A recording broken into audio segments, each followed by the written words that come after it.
What's up, everybody? Tim from Tim Moore Outdoors, Lake Winnipesaukee Fishing Guide Service here. I am on my brand new 2025 Lund 2075 Fisherman. Going to give you a quick walkthrough of some of the features and some of the customizations that I made to it. The Fisherman has a much smaller bow, front forward deck, so there's enough deck space up here that people can fish in, but there's ample deck storage up here. I keep my life preservers, throwable cushion, some extra deck dock lines, spare paddles. I have a commercial vessel. We have to keep certain equipment on board, like a couple of paddles, and I carry type 1 PFDs so that my clients don't have to wear them all the time, but if they do need one, they're about as good as you're going to get. On the bow, I went with a Minn Kota Terova with a 72-inch shaft. This is the Quest brushless. Really nice motor, and I'm running it 36 volts, so it's 115 pound thrust. I have that on the bow. It has the side imaging transducer in it, the mega imaging side imaging transducer. Wired, comes pre-wired, and that's here on the bow. I just have anchor storage and stuff, and pretty typical storage in the front here. These are drift socks that I run to slow the boat down when we're trolling. The Fisherman comes standard with forward deck rod storage in here, so that's the only standard rod storage that's on the boat. It'll fit 10 rods up to 7'6" in here. The top row of 5 rods will hold 7'6" rods. The bottom one, I believe, are 7'3". So don't try to shove your 7'6" rods down below there. But what I did is I knew I wanted an onboard battery charger here. So my Amped Outdoors charger, there's two 12-volt banks and one 36-volt bank. So my fish finder battery is a 60 amp hour lithium Amped Outdoors battery, which runs just my fish finder. Nice clean power. And then the trolling motor runs off of two 36-volt 50 amp hour batteries run in parallel. So it's a 100 amp hour battery for that. So I could run about easily 8 hours of trolling. I use the Terova to steer the boat. And I just plug in the charger here, and it charges all 3 of my batteries, maintains them. And you can set that charger for lithium, AGM, or standard lead acid. So my fish finder battery, the compartments underneath the dash and the glove box come standard with dual battery trays, box trays, and I just have the 160 amp hour down here that goes straight up to my fish finder, so I'm getting clean power there. And then on the passenger side, I have those two 50 amp hour batteries run in parallel. Those are Amped Outdoors. Those are the latest edition of Amped Outdoors batteries. They are Bluetooth capable, so I can monitor the output. I can monitor the capacity, what's left in the batteries, all from my phone, from the Amped Outdoors app. And they're also heated to keep them running efficiently. In-floor storage here.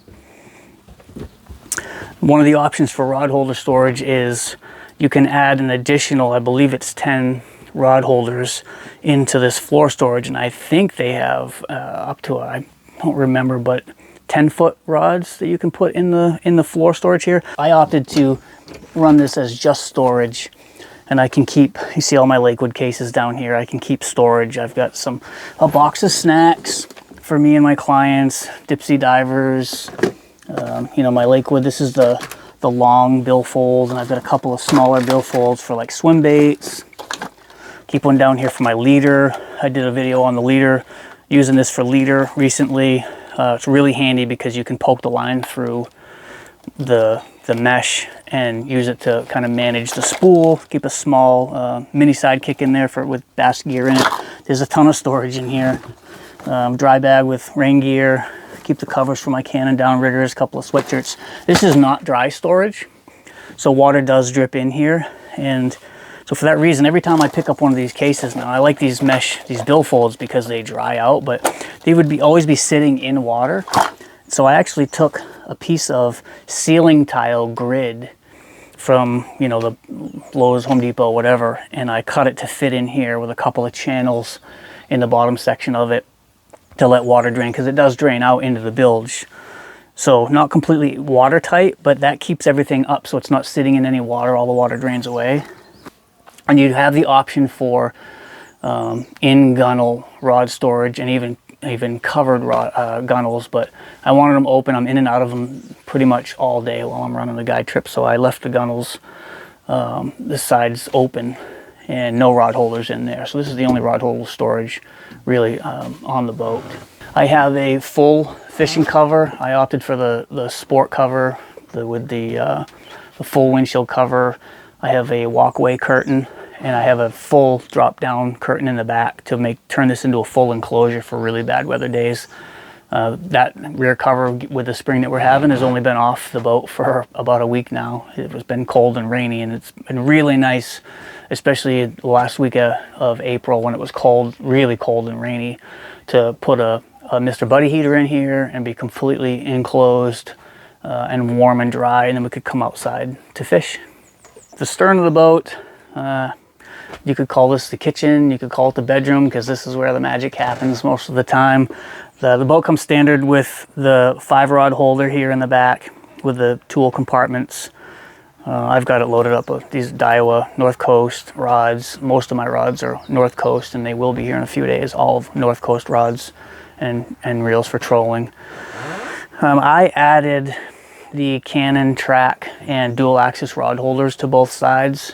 I do have some rod holders that go in the sport track with the cradle style rod holders if I need those, but I really like these rocket launchers, and the dual axis rod holders are really nice because they pivot on 2 axes, and if I'm running dipsies or whatever, I can put a rod in here, and when I want to take the rod out, they just pull up and they ratchet up and they stay in.